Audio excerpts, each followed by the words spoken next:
At my wife's birthday party, when I tried to sit next to my wife, she whispered, "Not here, go sit in the guest section." I froze. Then she turned to her rich ex and said, "You deserve this seat more." He smirked and sat beside her like it was planned. Her family laughed. Mine stayed quiet. So I got up, fixed my suit, and calmly said, "Carry on." What I did next shut the entire ceremony down. I'm standing at the edge of my wife's birthday party, watching her laugh with a man I've never met, and I'm trying to remember when I stopped mattering. The venue is beautiful. I made sure of that. Crystal chandeliers catch the light from a dozen angles, casting small rainbows across white tablecloths. The floral arrangements cost more than most people spend on their entire wedding reception. Roses, peonies, orchids, all her favorites. All arranged by me 3 weeks in advance because I wanted this to be perfect, because I thought she deserved perfect. The cake alone is a work of art. 4 tiers of dark chocolate and raspberry cream decorated with edible gold leaf that shimmers under the lights. I spent hours with the baker, making sure every detail matched the Pinterest board she'd been building for months.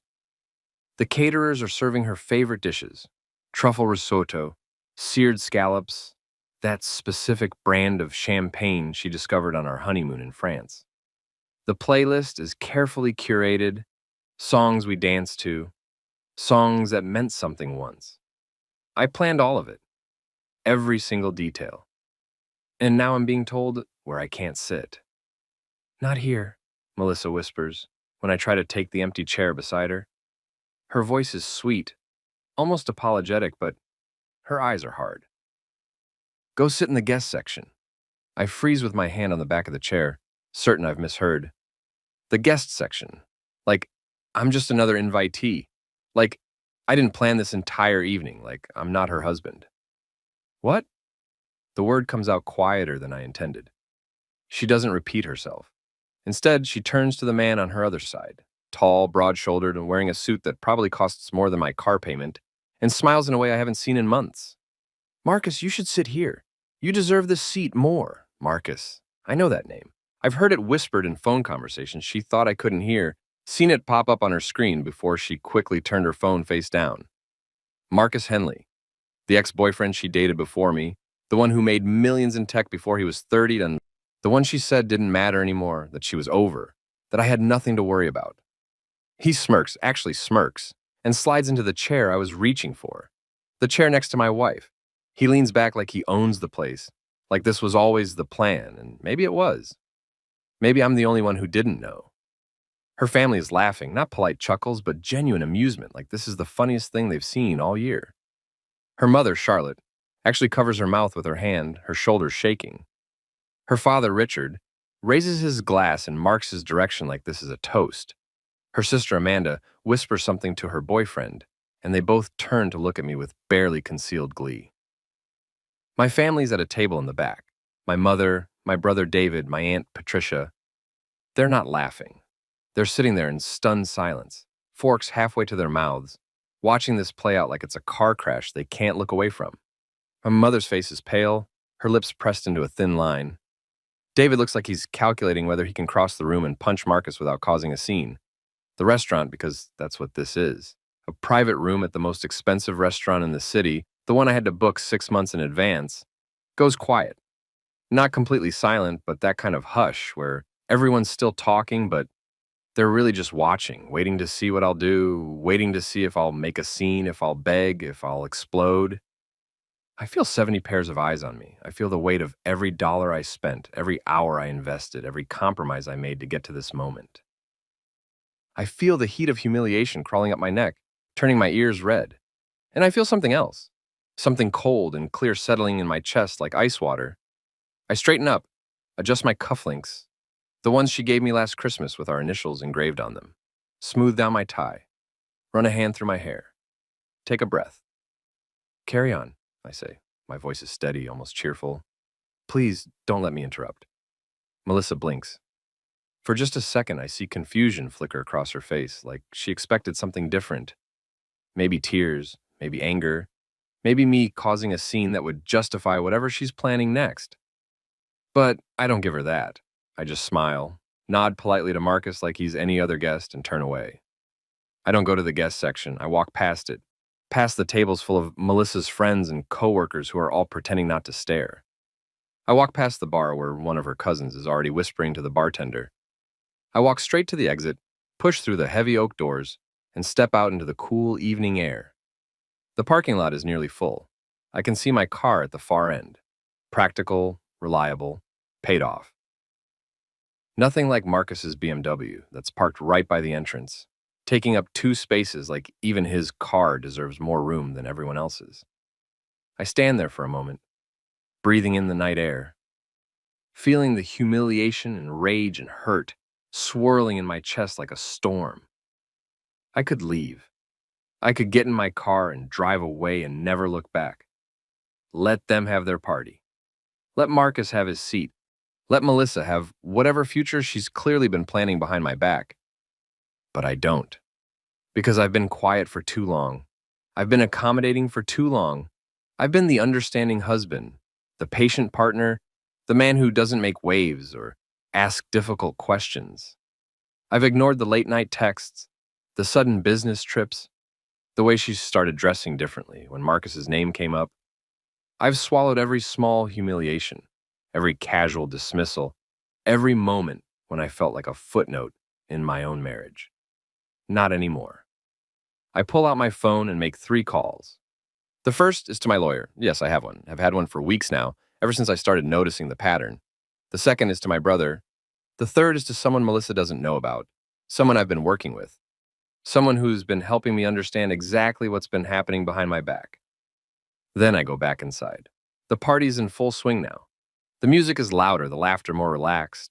People have moved past the awkwardness of my exile and returned to enjoying the free food and expensive wine. Melissa's at the center of it all, radiant in the dress I bought her. Midnight blue, silk, the one that made her eyes look like sapphires when she tried it on. She's laughing at something Marcus said, her hand on his arm, and I realize this is what happiness looks like on her now. Not with me. Not anymore. Maybe not ever. I don't go back to the head table. I don't try to reclaim my seat or my dignity or anything else she took from me tonight. Instead, I walk to the small stage area where a microphone stands ready for the speeches that were supposed to happen later. The ones I was supposed to give, talking about how much I love her, how grateful I am for another year together, how she makes every day brighter. I pick up the microphone and tap it twice. The feedback screeches through the speakers, cutting through conversation and music like a knife. Everyone turns to look. Sorry to interrupt, I say, and my voice carries across the room with crystal clarity. I know this isn't scheduled yet, but I'd like to say a few words for my wife on her birthday. Melissa's smile falters. Just for a second, but I see it. She recovers quickly, nodding graciously like this is exactly what she wanted. But her eyes are sharp and wary. First, I continue, I want to thank everyone for coming tonight.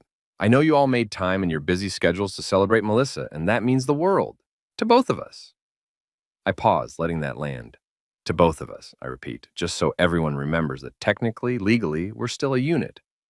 When I planned this party, and yes, I planned every detail of it, from the flowers to the champagne and to that incredible cake you'll all get to enjoy in a bit, I wanted it to be perfect. Because that's what you do for someone you love, right? You make things perfect. You anticipate their needs. You remember their preferences. You put in the work. I'm not looking at Melissa anymore. I'm looking at the room, at all these people who came to celebrate her, who know her, who've watched our marriage from the outside and probably saw things I was too blind to notice. Marriage is about partnership, I say. It's about 2 people working together, supporting each other, building a life. It's about trust, honesty, respect. Each word lands like a stone in still water. It's about believing that when you make vows to someone, those vows mean something, that for better or worse isn't just pretty language for a ceremony. It's a promise, a commitment. Someone coughs. The room is completely silent now. Even the servers have stopped moving.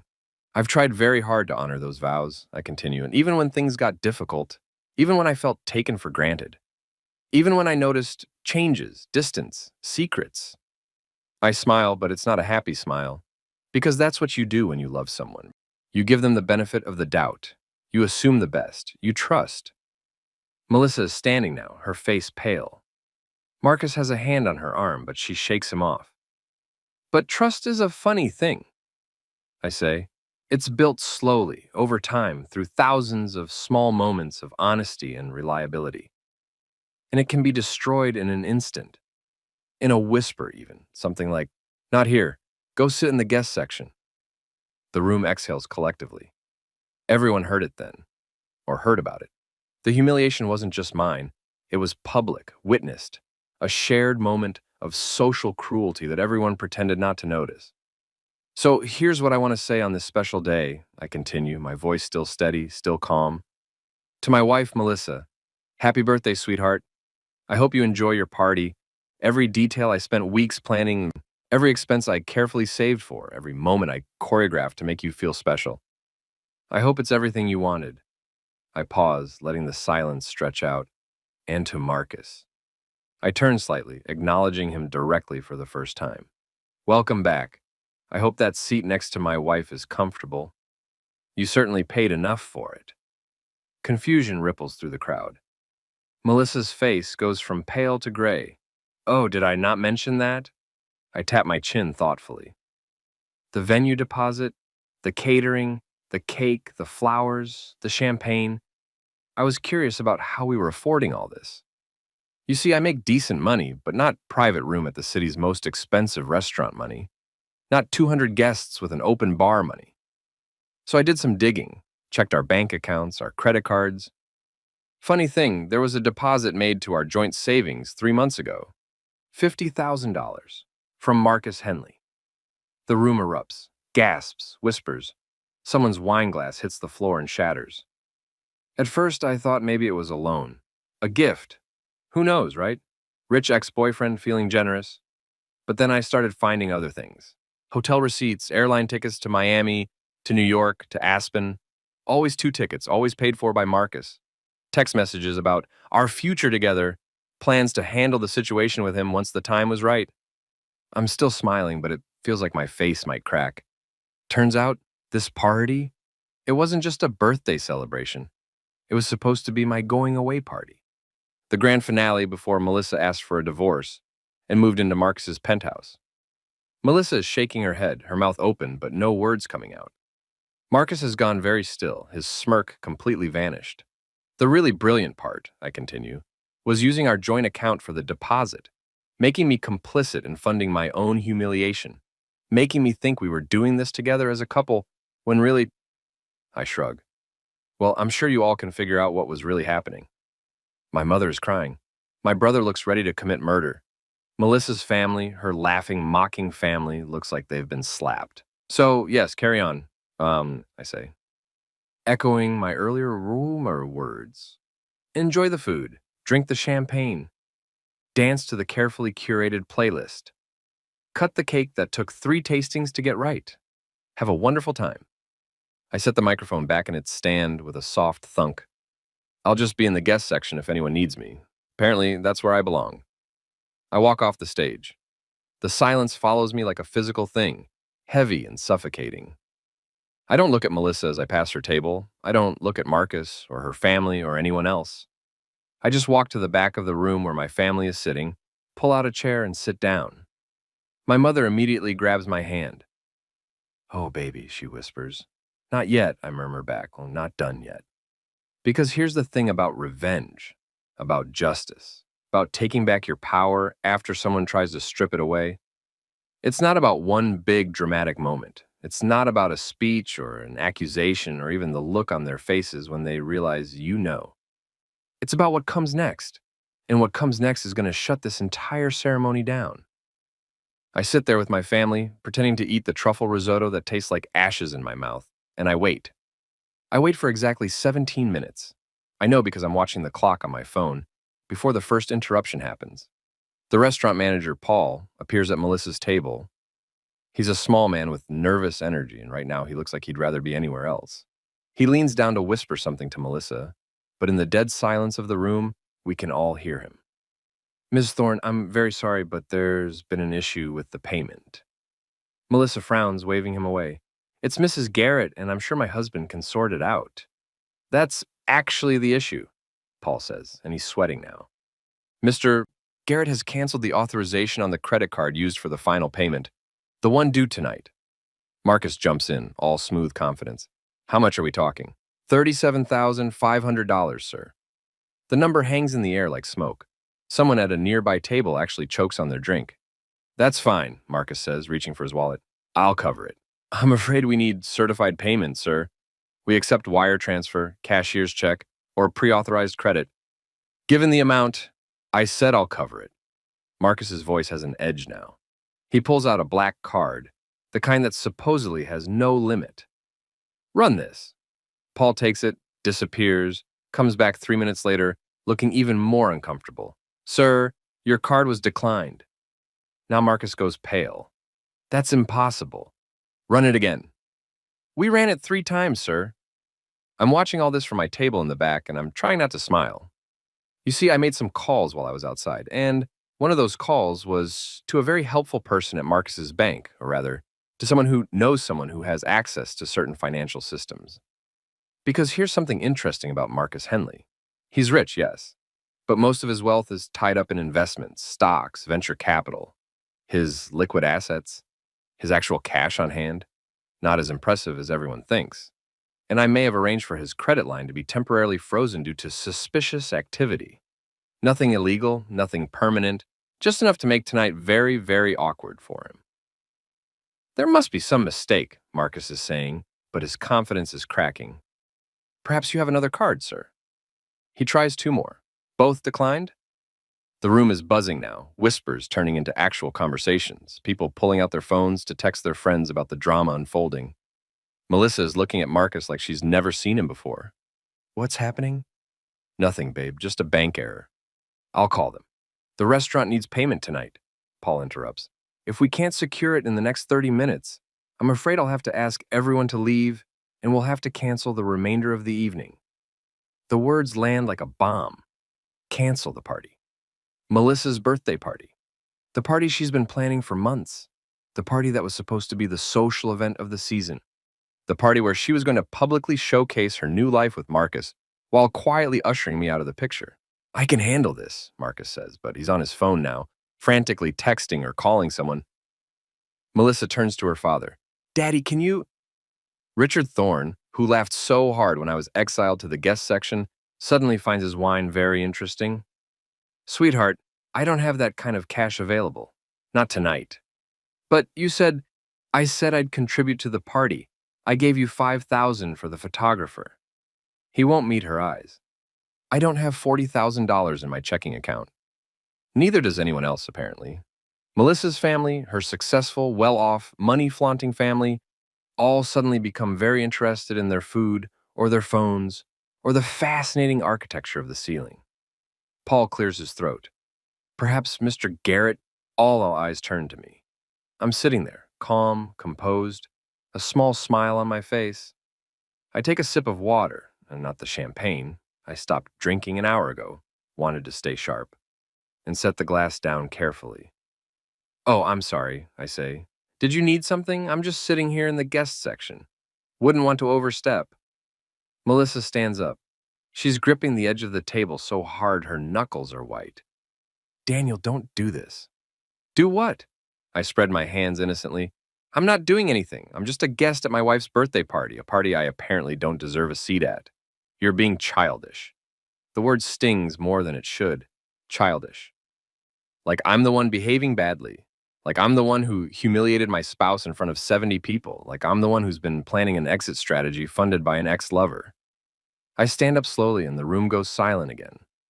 Everyone's watching this play out like it's the final episode of a television drama. And maybe it is. Maybe this is the season finale of Daniel and Melissa Garrett.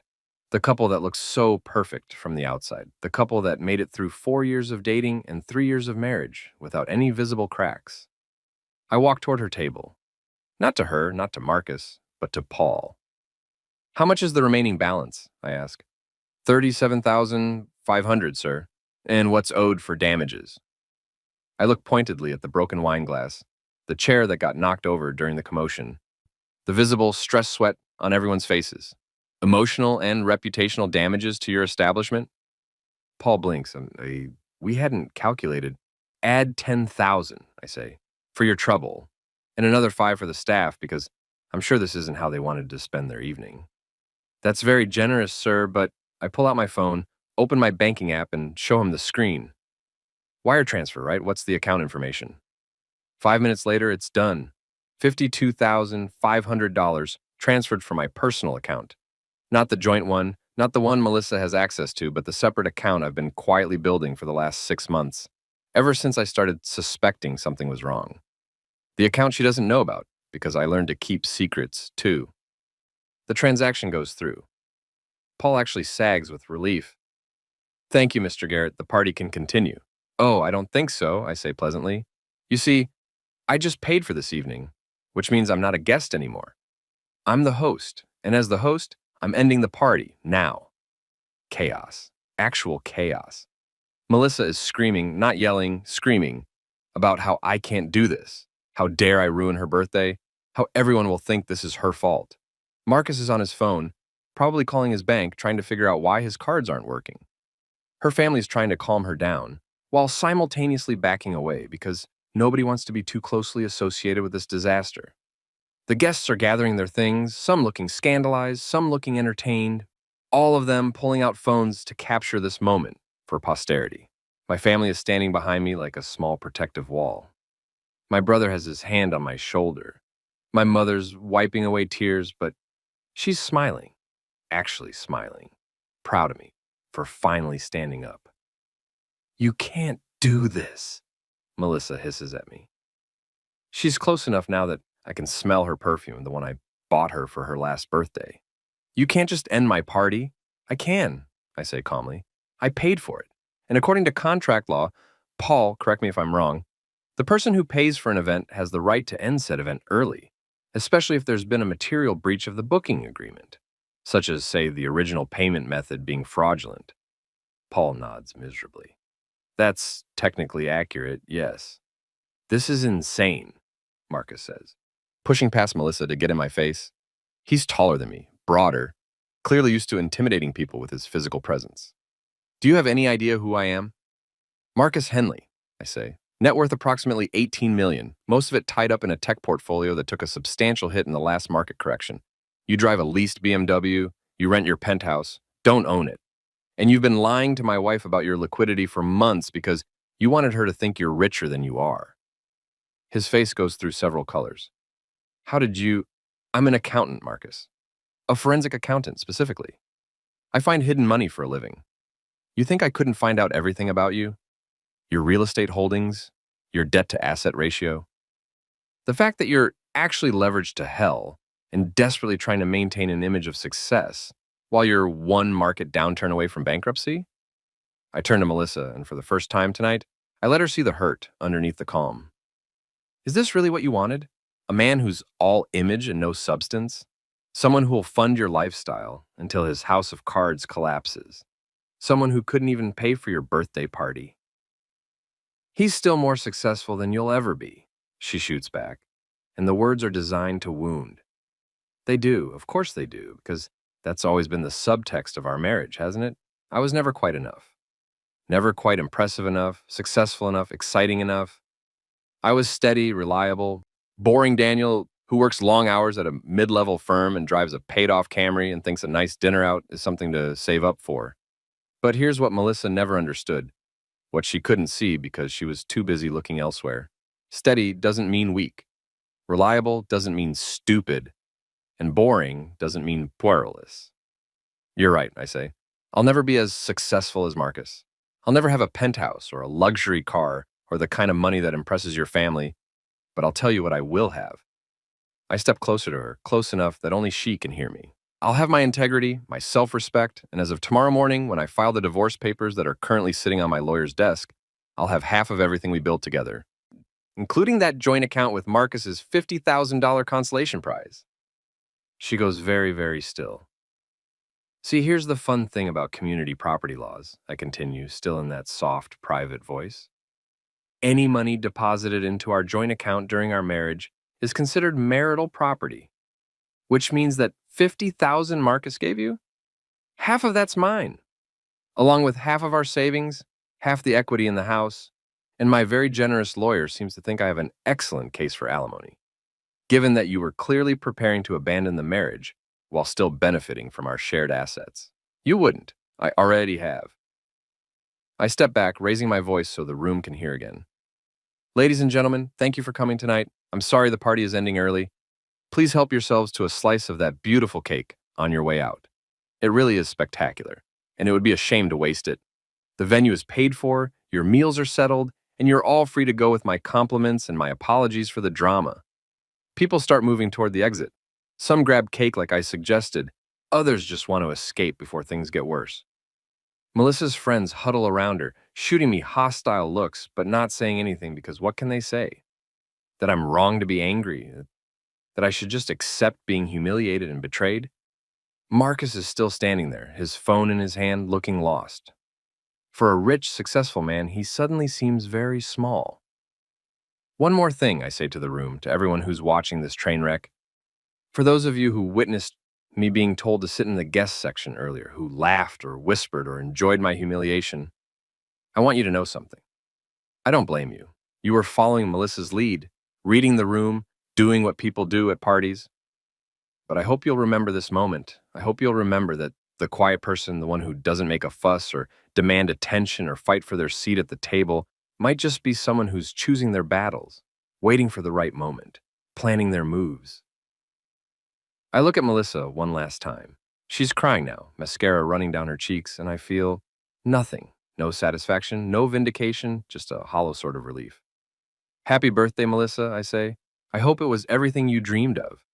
Then I turn and walk out, my family following behind me, leaving her standing in the ruins of her perfect party, surrounded by half-eaten meals and whispered gossip, and the man who promised her everything but couldn't even cover the bill. The parking lot is cold. I didn't notice it earlier when I came out here to make my calls, but now I feel it seeping through my suit jacket, making me shiver. Or maybe that's just the adrenaline wearing off, the shock of what I just did settling into my bones. My brother hands me his jacket anyway. Put this on before Mom loses it. I take it, grateful. My hands are shaking. That was the most badass thing I've ever seen, David says, and he sounds almost reverent. Seriously, Daniel, I didn't know you had it in you. Neither did I. My mother pulls me into a hug, and I let myself collapse into it for just a moment, feeling like a kid again, like someone who can be protected from the world's cruelties. But I'm not a kid. I'm a 32-year-old man whose marriage just imploded in front of 70 witnesses, and there's no protection from that. I'm so proud of you, she whispers. You stood up for yourself, baby. Finally. Finally. The word stings because it's true. I should have stood up for myself months ago, years maybe, the first time Melissa made me feel small or dismissed my concerns or chose someone else's opinion over mine. But I didn't. I made excuses, swallowed my pride, convinced myself that this was just what marriage was. Compromise, sacrifice, putting someone else first. What happens now? My Aunt Patricia asks. She's been quiet this whole time, but her hand is on my shoulder, solid and reassuring. Now I go home, I say. I pack a bag, I stay at David's for a few days. My lawyer files the papers tomorrow morning. We start the process of untangling 3 years of marriage and probably many more months of legal battles because I doubt Melissa's going to make this easy. She can't, David says. Not after tonight, not after everyone saw what she did. Doesn't matter what people saw. Matters what we can prove in court. I'm thinking like an accountant again, practical and clinical because that's the only way I'm going to get through this. The bank records are solid. The hotel receipts, the text messages I recovered. Her lawyer will try to spin it, claim it was innocent, that Marcus was just a friend helping out. But the pattern is clear. The 50,000 helps, David says. The 50,000 is everything. I look back at the restaurant, at the warm lights spilling out onto the dark pavement, at the shapes of people still visible through the windows. That's proof of financial infidelity, of her planning an exit strategy while still benefiting from our marriage. Any halfway decent lawyer can use that to argue for a larger settlement. Plus emotional damages, humiliation, breach of trust. You sound very calm about this, my mother says, studying my face. I'm not. My voice cracks. I'm really not. But if I let myself feel it right now, if I let myself actually process what just happened, I'll fall apart. And I can't do that yet. Not until I'm somewhere private, somewhere safe. David claps my shoulder. My place is safe. We'll order terrible takeout, drink some beer, watch stupid action movies, and you can fall apart all you want. Sound good? Sounds perfect. Sounds like exactly what I need. We're halfway to the cars when the restaurant door slams open and Melissa comes running out. She's still in that beautiful midnight blue dress, but her hair is coming out of its careful updo and her makeup is streaked and she looks broken. Part of me wants to feel satisfaction at that. Part of me does feel satisfaction, but there's also a deep, aching sadness because this is the woman I loved, the woman I married, the woman I thought I'd grow old with. Daniel, wait, please. I stop. I don't know why. Maybe because I'm hoping for an apology. Maybe because I'm still stupid enough to think she'll say something that makes this all make sense. How could you do this to me? She says, and oh, that's not an apology. How could I? I actually laugh. It's a broken, bitter sound. You're asking how I could do this to you? You humiliated me in front of everyone. You ruined my birthday. I ruined your... I have to stop and breathe because the rage is back, hot and immediate. Melissa, you told me to sit in the guest section at your birthday party that I planned, that I paid for. You gave my seat to your ex-boyfriend. You laughed while your family mocked me. And somehow I'm the one who humiliated you? You didn't have to make a scene. You could have just left. I tried to leave. I did leave. And then I realized that leaving would mean letting you win. Letting you write the story however you wanted. Oh, poor Melissa. Her husband is so immature. He just walked out of her birthday party. Well, now everyone knows why I walked out. Now everyone knows what you did. She's crying harder now. And Marcus is coming up behind her, trying to pull her back inside, but she shakes him off. I never meant for things to go this far. It just happened. It didn't just happen. You made choices. Every text message, every secret meeting, every lie you told me about working late or meeting friends, those were choices.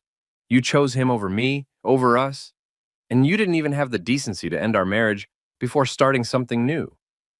I was going to tell you, after the party. After you drained our joint account, after you'd used my planning and my money to fund your exit strategy, how generous of you. Marcus finally reaches us. Man, just let it go. You got your big moment. You humiliated her. Congratulations. Now move on. I turn to him slowly, and something in my expression makes him take a step back. You need to understand something, Marcus. This isn't about you. You're just a symptom of a much larger problem. You're the shiny object she chased because she was bored or unsatisfied or whatever excuse she's going to use to justify this. But here's what you need to know about my wife. Sorry, my soon-to-be ex-wife. I emphasize those words, making sure Melissa hears them. She's always looking for the next best thing, the next upgrade. And once you stop being new and exciting, once your financial problems become more obvious and that penthouse you've been showing off turns out to be rented, she'll start looking again. Maybe not right away, maybe it'll be a year or two, but she'll look. That's not true, Melissa protests. Isn't it? You were looking while you were with me. Why would Marcus be any different? I can see the doubt creeping into Marcus's eyes, the way he's looking at Melissa now with a question in his expression that wasn't there before. Good. Let them poison each other. Let them wonder and suspect and drive each other crazy with insecurity. I'm done being the only one who hurts. I loved you, Melissa says, and her voice is small. I did love you, Daniel. I needed more. Then you should have told me. You should have given me a chance to be more. Or you should have left before you found someone else. But you didn't do either of those things. You stayed because it was comfortable and safe, and you got to have your stable marriage while planning your escape. You used me. I'm sorry. The words are too little, too late, too empty. But I nod anyway, because what else is there to say? Goodbye, Melissa. I'll have my lawyer send the papers. I turn back to my family, and this time, when I walk away, she doesn't follow. David's apartment is small, but comfortable. The kind of place that smells like coffee and old books and doesn't demand anything from you. He sets me up on the couch with blankets and pillows while my mother and aunt fuss around the kitchen making tea that I probably won't drink. My phone is exploding. Text messages, calls, voicemails from people who were at the party, from friends I haven't heard from in months, from Melissa's friends who want to tell me I'm horrible, from my friends who want to tell me I'm a hero. I turn it off. I can't deal with any of that right now. Do you want to talk about it? David asks, handing me a beer. No, yes, I don't know. I take a long drink letting the cold, bitter taste ground me in this moment. I don't think I've processed it yet. It all happened so fast. You were incredibly calm up there. I was terrified. I thought I might throw up. Didn't show. That makes me smile just a little. Good. We sit in silence for a while, drinking beer, the TV on, but neither of us watching it. My mind is spinning through everything that happened, replaying moments, wondering if I did the right thing, if I went too far, if I should feel guilty about the public humiliation I inflicted. But then I remember her face when she told me to sit in the guest section. I remember the laughter, the smirk on Marcus's face, the way her family looked at me like I was pathetic. And the guilt fades. Can I ask you something? David says eventually. Sure. How long have you known? I consider the question. About Marcus specifically, maybe 2 months. But I knew something was wrong before that. She started acting different around 6 months ago. More secretive with her phone, more critical of me. Making comments about money, about ambition, about how some people settle while others reach for more. I didn't want to believe it was what it looked like. I kept telling myself I was being paranoid. When did you know for sure?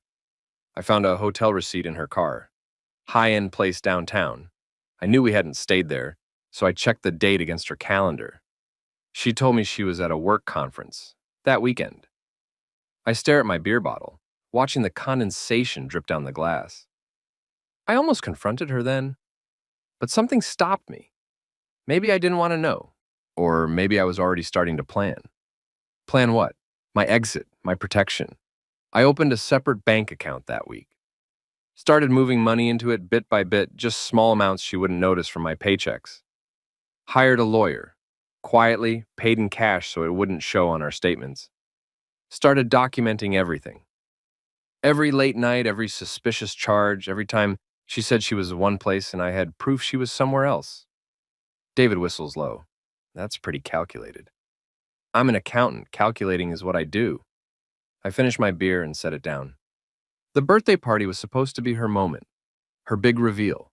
She was going to ask for a divorce right after, I'm sure of it. Probably would have made some speech about how we'd grown apart, how we wanted different things, how it was nobody's fault. Ugh. Clean and simple, and she'd already have Marcus waiting in the wings. No mess, no fuss, just a neat transition from one life to another. So you beat her to it. I didn't beat her to anything. I just refused to play my assigned role. I was supposed to be the understanding husband who accepts his exile gracefully, who doesn't make waves, who quietly fades into the background of her new story. But I'm done being quiet. I'm done being understanding. I'm done making things easy for people who hurt me. My mother appears in the doorway, holding a cup of tea I didn't ask for but accept anyway. She sits down next to me, and for a long moment, we just exist together in the soft lamplight. Your father would be proud, she says eventually, and my father. Dead 5 years now, a heart attack that came out of nowhere and took him from us too soon. He was the one who taught me to be steady, reliable, calm under pressure. He was the one who said that real strength isn't about being loud or aggressive. It's about being smart and patient and waiting for the right moment. Would he? I ask, and I genuinely don't know. Oh yes, he always said that the quietest person in the room is often the most dangerous. Not because they're planning violence, but because they're planning strategy. They're thinking while everyone else is reacting. She pats my knee. You thought, Daniel. While she was laughing at you, while she was humiliating you, you were thinking. And when the moment came, you were ready.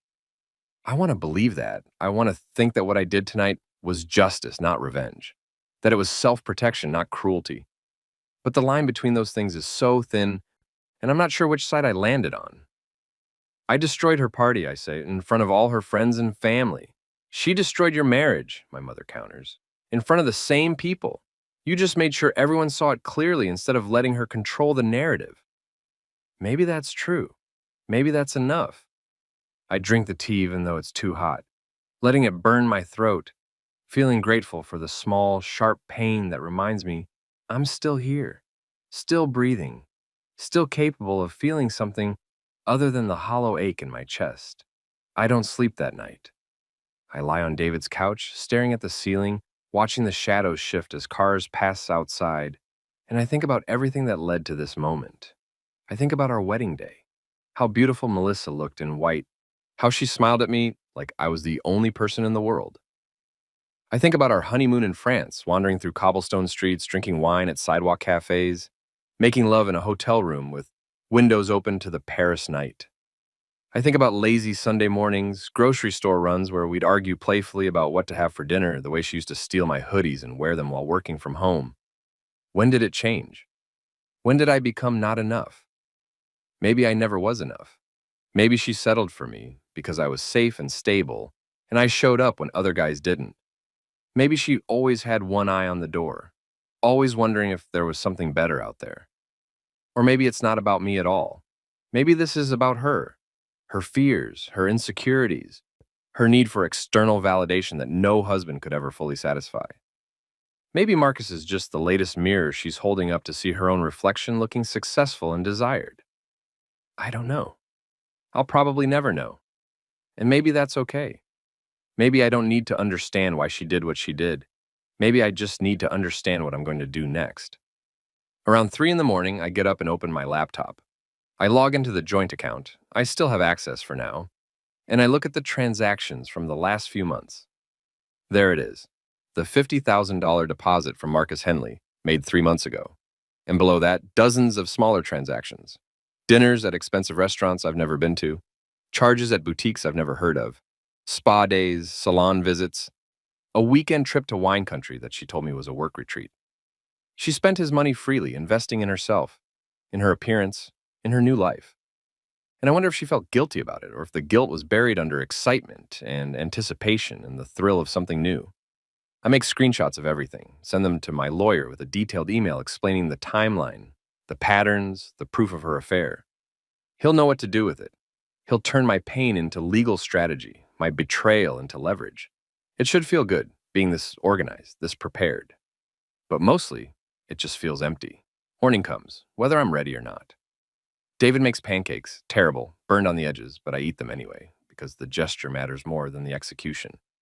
My mother's already on her phone, fielding calls from relatives who heard about last night's drama, spinning the story in my favor.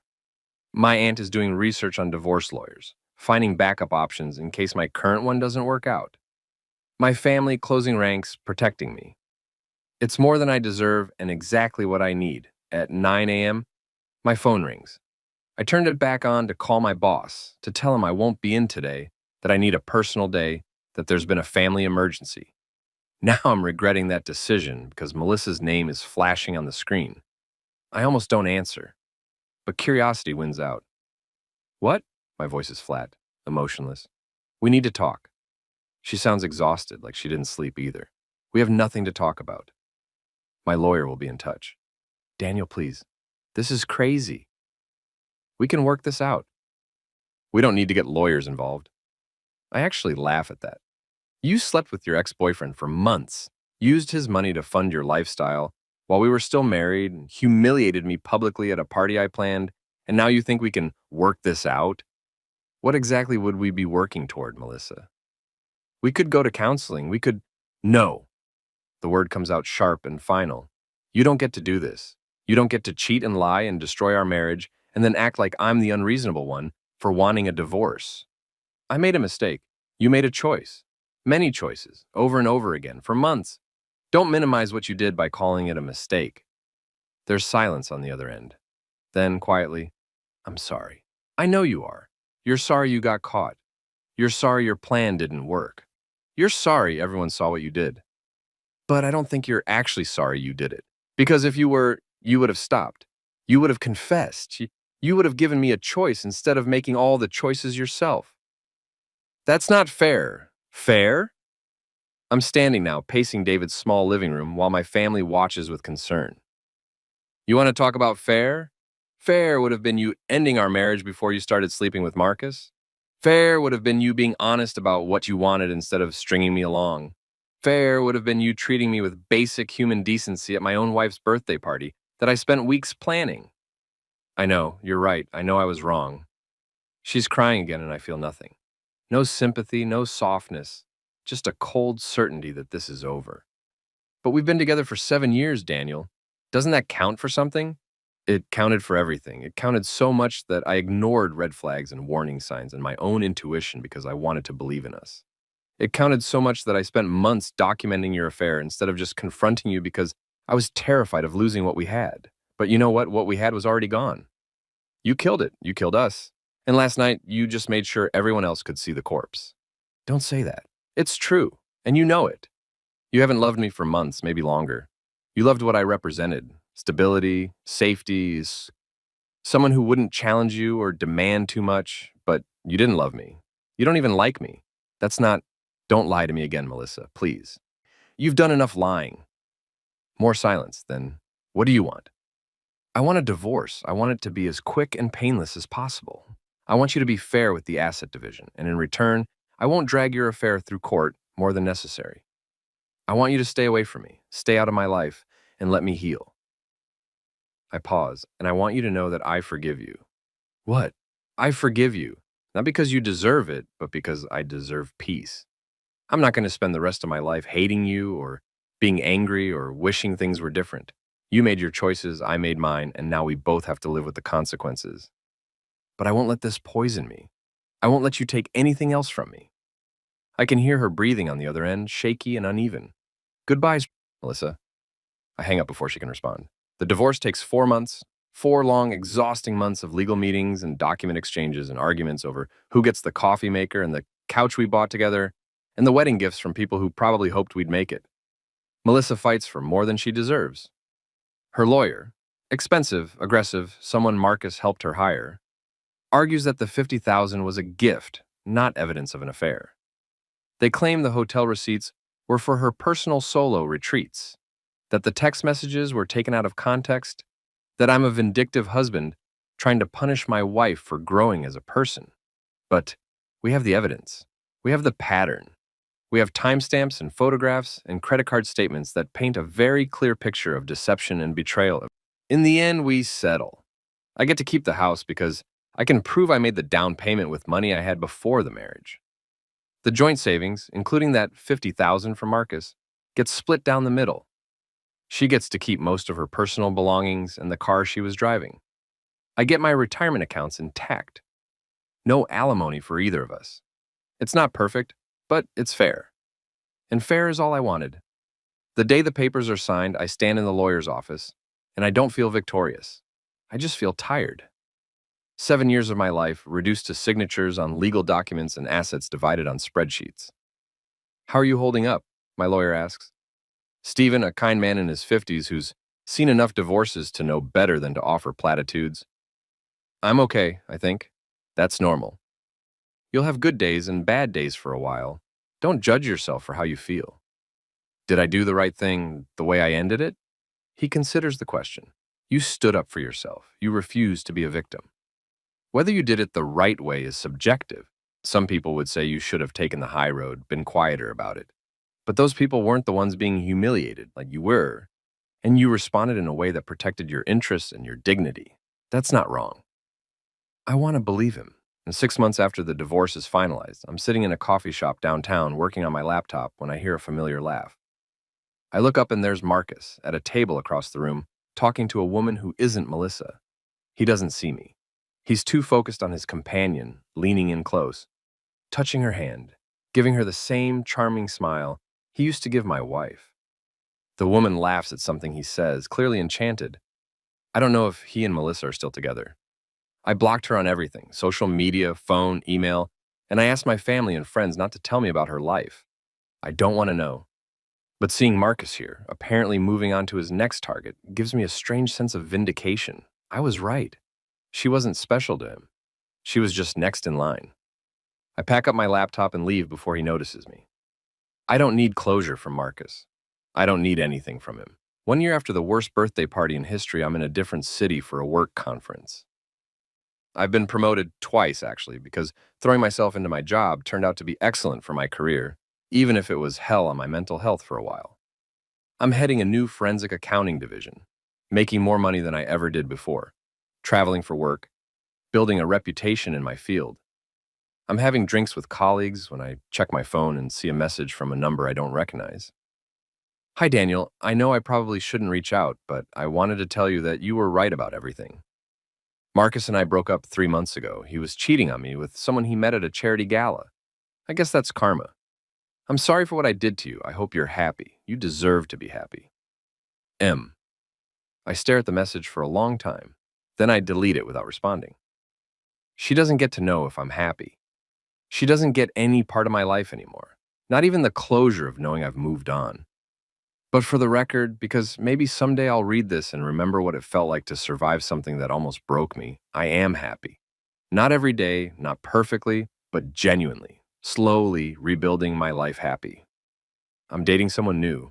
Her name is Rachel. She's a lawyer at a different firm, and she makes me laugh in ways I'd forgotten were possible. She knows my history. I told her on our third date, wanting to be honest, wanting to give her the choice to run if my baggage was too much. She didn't run. She listened, asked thoughtful questions, and then she took my hand and said, "You survived something horrible and came out stronger. That's not baggage, but that's proof of resilience." I'm not ready to get married again. Might never be, but I'm open to the possibility that trust can be rebuilt, that vulnerability doesn't always lead to betrayal, that love doesn't have to hurt. 2 years after the party, I get a wedding invitation in the mail. I almost throw it away without opening it, but curiosity wins out. It's from Melissa. She's getting married. Not to Marcus. I looked him up once in a moment of weakness. Found out he'd moved to the West Coast and was starting over after some financial disasters. No, she's marrying someone named Thomas Chen, a doctor, someone I've never heard of. The invitation is beautiful, expensive, probably planned with the same meticulous attention to detail I used to provide. There's a handwritten note inside. "Daniel, I don't expect you to come, but I wanted you to know that I've done a lot of therapy in the last 2 years. I've worked on understanding why I did what I did, and I've made peace with being the villain in your story. I hope someday you can make peace with it too. I'm genuinely sorry for the pain I caused you. You deserved better. Melissa." I read the note 3 times. Then I put the invitation on my refrigerator, held there with a magnet shaped like a coffee cup. Not because I'm going to attend, I'm not, but because it feels like an endpoint, a final chapter. She found someone new. She's moving on, and so am I. Rachel comes over that evening, sees the invitation, reads it. She doesn't say anything for a moment, just wraps her arms around me from behind, resting her chin on my shoulder. "Are you okay?" she asks. "Yeah, I really am." "Do you want to go?" "God, no." She laughs. "Good answer." We order Thai food and watch a movie and don't talk about Melissa or the past or any of it, because that's not my life anymore. That's not who I am. I'm Daniel Garrett, 34 years old, head of forensic accounting at a respected firm, dating a wonderful woman who respects me, living in a house I own outright, building a life that's mine. I'm the man who stood up for himself when it mattered most. The man who refused to be quiet when being quiet meant accepting cruelty. I'm the man who survived. 5 years later, I'm married to Rachel. It's a small ceremony, just family and close friends at a vineyard outside the city. No expensive venue, no elaborate party, nothing that echoes that horrible birthday celebration. Just good wine, good food, good people, and genuine love. And my brother's my best man. My mother cries through the entire ceremony. Rachel looks stunning in a simple white dress, her smile brighter than any chandelier. When it's time for speeches, David stands up with a glass of champagne and says, "I've known Daniel my whole life, and I've watched him grow from a quiet kid into a quiet man into someone who isn't quiet at all when it matters. He's loyal, he's principled, and he doesn't suffer fools gladly. Rachel, you're getting a hell of a husband. And Daniel, you're getting someone who deserves you. Finally." Everyone laughs. I laugh. Rachel squeezes my hand under the table. Later, when we're dancing, badly, because neither of us has rhythm, she whispers in my ear, "Thank you for not giving up on love. Thank you for making it worth trying again." We sway together under string lights, surrounded by people who genuinely care about us. And I think about how far I've come from that moment in the restaurant parking lot, standing in the cold, trying to decide if I should fight or flee. I fought and I won. Not because I destroyed Melissa. Revenge was never the point, but because I refused to let her destroy me. If you've ever felt small in your own life, if you've ever been told you don't deserve a seat at your own table, if you've ever been mocked or dismissed or Treated like you don't matter? This story is for you. You matter. Your dignity matters. Your self-respect matters. And sometimes the bravest thing you can do is stand up and say, carry on without me. I deserve better. Because you do. You really, really do. 10 years after the party, I'm at a coffee shop again. Different city, different coffee shop. But the ritual remains the same. Morning coffee, laptop open, work to do. A woman sits down at the table next to mine. She's dressed professionally, typing on her phone, looking stressed. She orders a complicated latte and goes back to her messages. I'm not paying attention to her specifically until I hear her say, "No, Mom, I'm not going to the party. I don't care if everyone expects me there. He humiliated me last week at dinner, and I'm done pretending it's fine." I glance over without meaning to. She's young, mid-20s maybe, and there are tears in her eyes that she's trying to hide. "Yes, I know we've been together for 3 years," she continues, "but that doesn't mean I have to accept being treated like I don't matter. No, I'm not overreacting. You weren't there. You didn't see. Okay, fine, I'll think about it. Bye." She hangs up and sits there, staring at her phone, clearly trying not to cry in public. I shouldn't say anything, it's none of my business. But I remember being where she is, standing at a crossroads between accepting mistreatment and demanding better. "Excuse me," I say, and she looks up, startled. "I'm sorry, I couldn't help but overhear." And I just wanted to say, trust your gut. If someone makes you feel small, if someone humiliates you and then expects you to just accept it, that's not love. That's not respect. You deserve better. She stares at me, probably wondering if I'm creepy or intrusive or both. "Sorry," I add. "I went through something similar once. And I wish someone had told me sooner that it's okay to stand up for yourself. It's okay to walk away." She nods slowly. "What did you do when it happened to you?" I stood up for myself. Publicly, dramatically, in a way that probably wasn't perfect, but was necessary. And you know what? I survived. More than survived. I'm happy now. It took time and it hurt like hell, but I'm happy. Did you regret it? The dramatic public thing? I think about that question honestly. Sometimes. For a while, I wondered if I went too far, if I was cruel, if I should have handled it differently. But then I realized that quiet dignity only works if the other person respects you enough to care.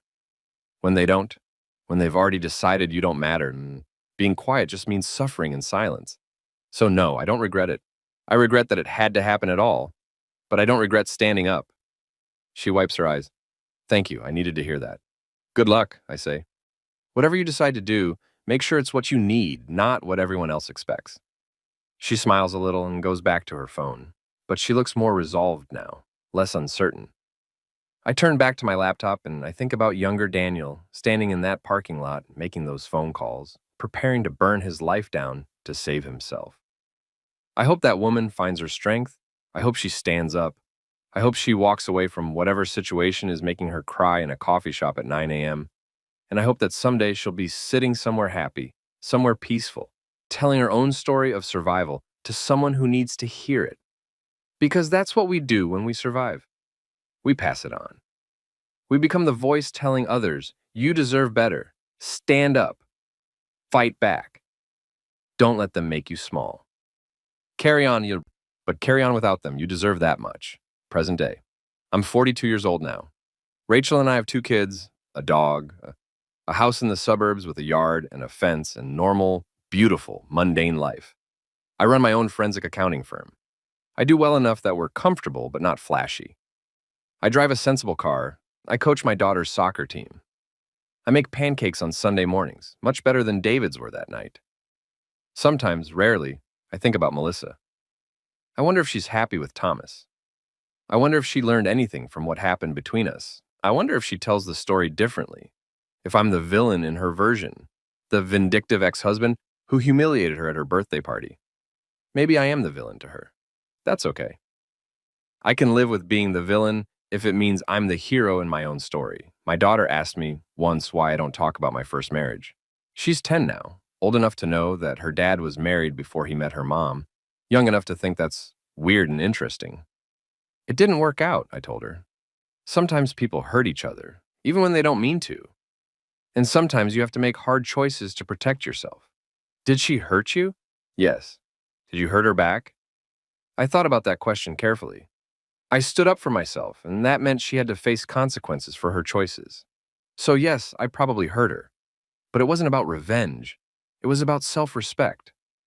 That makes sense, she said, in that matter-of-fact way kids have. Then she went back to her homework and didn't ask again. But the question stayed with me. Did I hurt Melissa back? Was what I did at that party, the public exposure, the financial manipulation, the cold calculation of it all, was that justice or revenge? I still don't know. Maybe it was both. Maybe justice and revenge are two sides of the same coin. And which side faces up depends on who's telling the story. What I do know is this: I don't regret it. I don't regret standing up. I don't regret refusing to be quiet. I don't regret making sure everyone saw the truth instead of the carefully constructed lie she wanted them to believe. Because here's what I learned in that restaurant, standing at the edge of my wife's birthday party, being told I didn't deserve a seat at my own table. Your value isn't determined by how other people treat you. It's determined by how you treat yourself. And if you accept mistreatment, if you swallow your dignity, if you let people make you small because it's easier than fighting back, you're telling yourself you don't matter. But you do matter. Your feelings matter. Your boundaries matter. Your self-respect matters. And sometimes the most loving thing you can do for yourself is refuse to love someone who doesn't love you back. 15 years after the party, I'm at a charity gala. One of those events Rachel drags me to because it's good for networking and supporting causes we care about. I'm at the bar ordering drinks when I see her. Melissa. She's older, obviously. We both are. She's still beautiful in that polished way she always was, wearing a dress that probably cost a fortune, her hair perfectly styled. She's talking to someone I don't recognize, laughing at something they said. She doesn't see me. I could leave before she does. I could grab the drinks and disappear back into the crowd. We've successfully avoided each other for 15 years. No reason to break that streak now. But I don't leave. Instead, I wait. Eventually, she turns toward the bar and our eyes meet. I watch recognition flash across her face, followed by something that might be fear or embarrassment or both. Daniel, she says, and my name sounds strange in her mouth after all these years. Melissa, how are you? I'm good. You? Good, really good. We stand there in awkward silence while the bartender makes drinks around us. Your wife is here? She asks eventually. Rachel, yes, somewhere in that crowd. I gesture vaguely at the ballroom. Kids? 2. Girl and a boy. You? 3. All boys. She smiles and it's genuine. Thomas and I joke that we're outnumbered. That's nice. Congratulations. More silence. Listen, she says, and her voice drops lower. I know this is probably awkward, but I wanted to say I'm sorry. For what I did, how I did it, all of it. I was selfish and cruel, and you didn't deserve any of it. I look at her carefully, searching for signs that she's being performative, that this is for show. But she seems sincere. I know, I say, I got your note with the wedding invitation. You never responded. I didn't think I needed to. You weren't apologizing for my benefit. You were apologizing for yours. To clear your conscience, to feel like you'd made amends. And that's fine, that's healthy even. But I didn't owe you absolution. She flinches, but she nods. You're right, but for what it's worth, I forgive you. I did a long time ago, not because you deserve it, but because holding on to that anger was hurting me more than it was hurting you. So I let it go. Thank you, she whispers. The bartender hands me my drinks. Whiskey for me, wine for Rachel. I should get back, I say. Of course, it was good to see you, Daniel. Really. You too. I turn to leave, but then I stop. Look back at her one more time. Melissa? That night, the birthday party. Do you understand now why I did what I did? She meets my eyes and I see real pain there. Real understanding. Yes, you were right to. I humiliated you first. You just made sure everyone saw it clearly. No, I correct her gently. I stood up for myself, that's all. Everything else was just fallout. I don't wait for her response. I walk back into the crowd, find Rachel talking to a group of other lawyers, hand her the wine and kiss her cheek. You okay? She asks, reading something in my expression. Yeah, just ran into someone from a long time ago. Melissa, how did you know? You have that look, like you're processing something heavy. I laugh.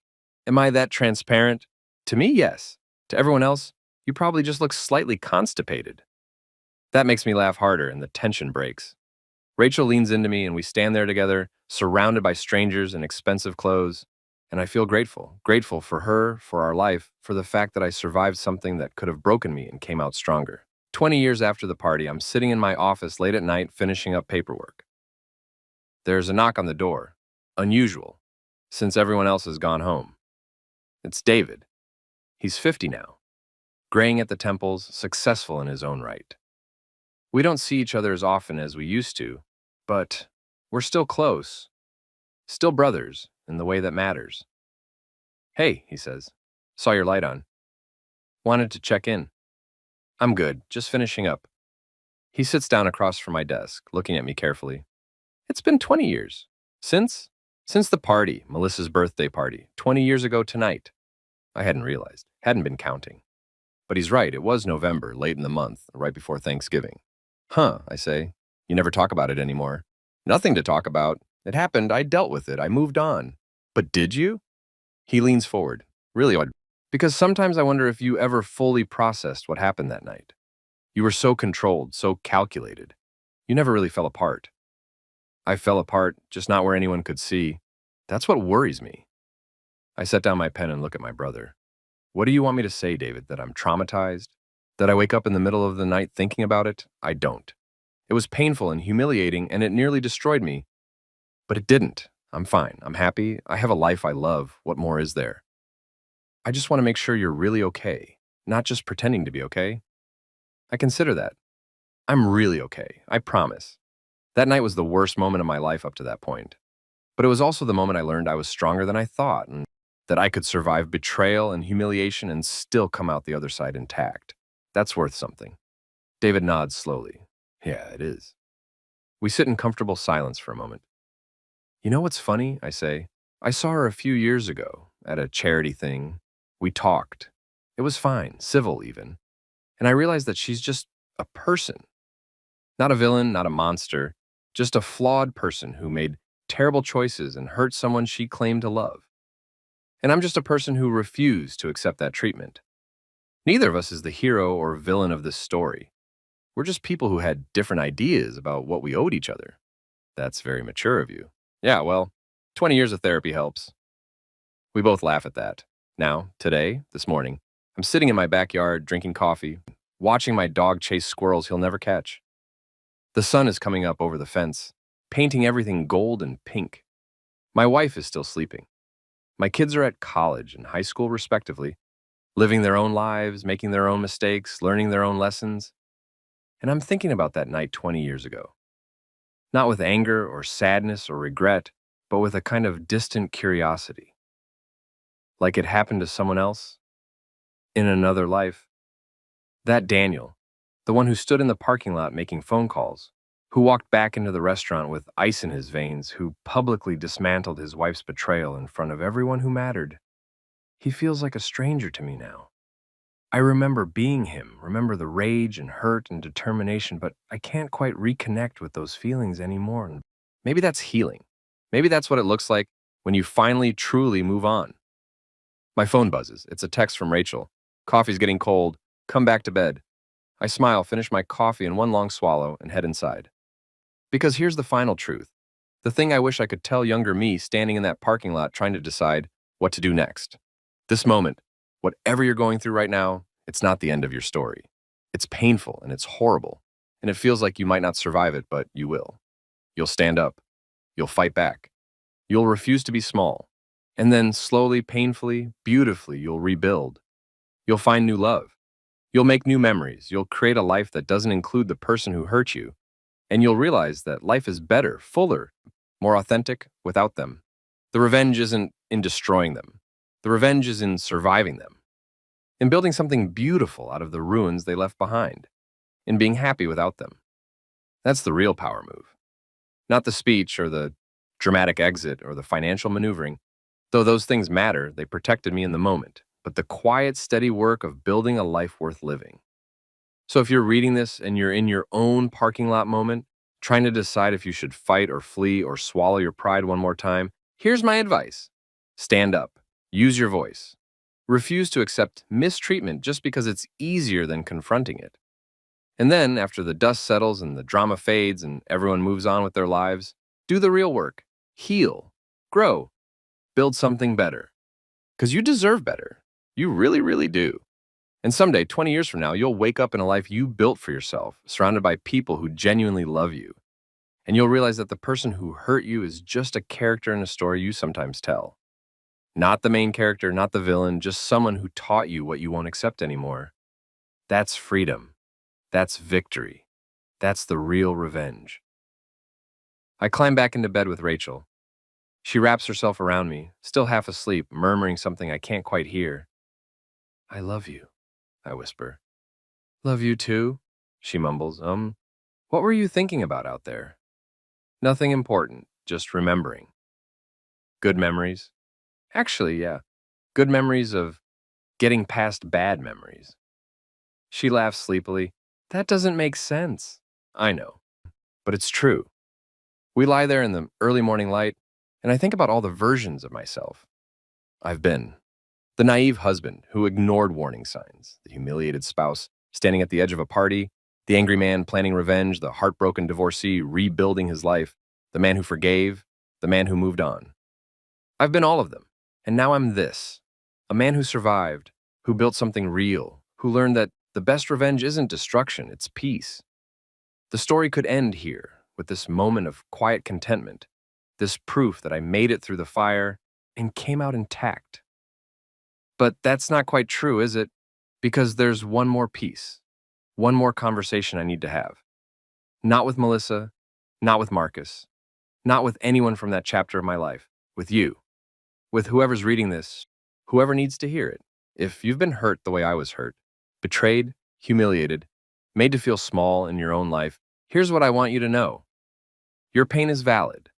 You're not overreacting. You're not being dramatic. Someone you trusted broke that trust, and you have every right to be angry, to be hurt, to want justice. But here's what I learned. Justice doesn't always look like revenge. Sometimes justice is just walking away with your dignity intact. Sometimes it's refusing to let someone else's choices define your worth. Sometimes it's building a life so good that their absence doesn't even register as a loss. I made a scene that night. I exposed Melissa publicly. I used financial leverage and careful planning and strategic timing to maximize the impact of my stand. And you know what? I don't regret it. In that moment, with those circumstances, it was exactly what I needed to do to protect myself and reclaim my power. But I don't think everyone needs to do what I did. I don't think public confrontation is always the answer, or that dramatic exposure is always necessary. What is necessary is this: standing up, using your voice, refusing to accept mistreatment as the price of peace. However that looks for you, whether it's a private conversation, a legal filing, a public statement, or just quietly walking away and building something better, do it. Don't stay small because staying small is easier. Don't accept cruelty because confronting it is scary. You deserve better. You've always deserved better. And here's the beautiful, terrible truth. The only person who can give you better is you. Not by finding a better partner, though that helps. Not by revenge or justice or making them sorry, though those things have their place. But by deciding, firmly and finally, that you won't accept less than you deserve anymore. That decision, that moment of clarity, that's where your power lives. Not in what you do to them, but in what you refuse to let them do to you.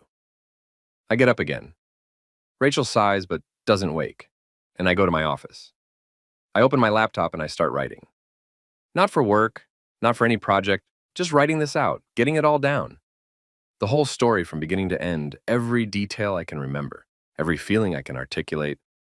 I write about the party, about the parking lot, about the speech and the financial maneuvering and the look on Melissa's face when she realized she'd lost control of the narrative. I write about the divorce, the settlement, the slow, painful process of untangling 7 years of shared life. I write about meeting Rachel, about learning to trust again, about the terrifying vulnerability of opening yourself up to someone new after being destroyed by someone you thought you knew.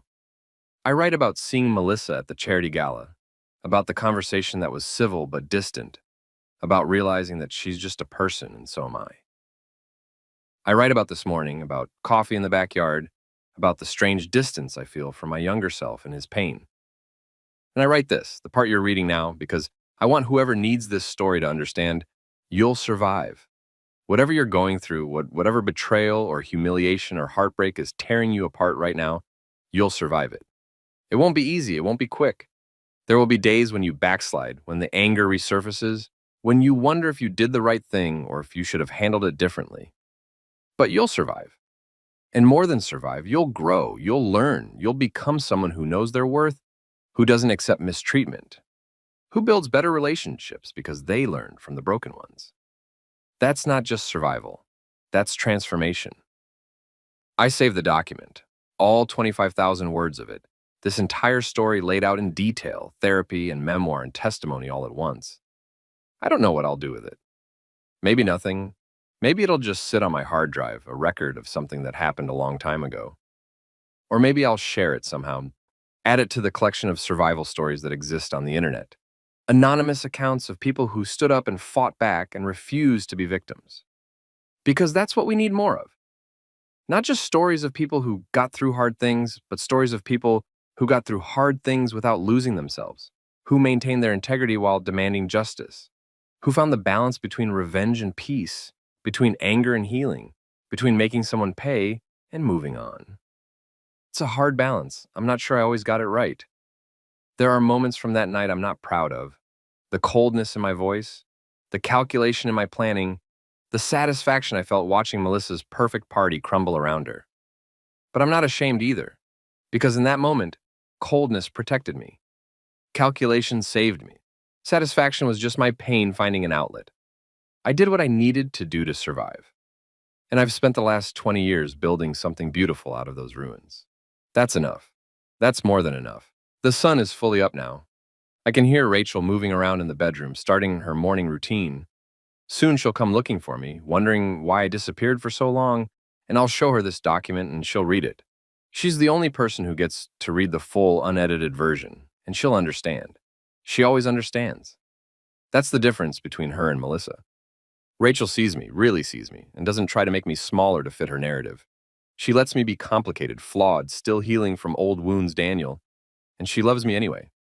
Not despite my history, not in ignorance of it, but with full knowledge of who I was and who I've become, and who I'm still becoming. That's the love worth waiting for, the love worth rebuilding for, the love that makes every painful step of getting here worth it. Final thoughts. Then I'll close this document and get on with my day. To Melissa, wherever you are, I hope you're happy. I hope you learned from what happened. I hope you treat Thomas better than you treated me. And I hope you understand that I don't hate you. I haven't hated you in a very long time. You were just a person making selfish choices, and I was just a person who refused to accept those choices silently. Neither of us was a villain. Neither of us was a hero. We were just two people who should never have gotten married in the first place, learning that lesson in the hardest way possible.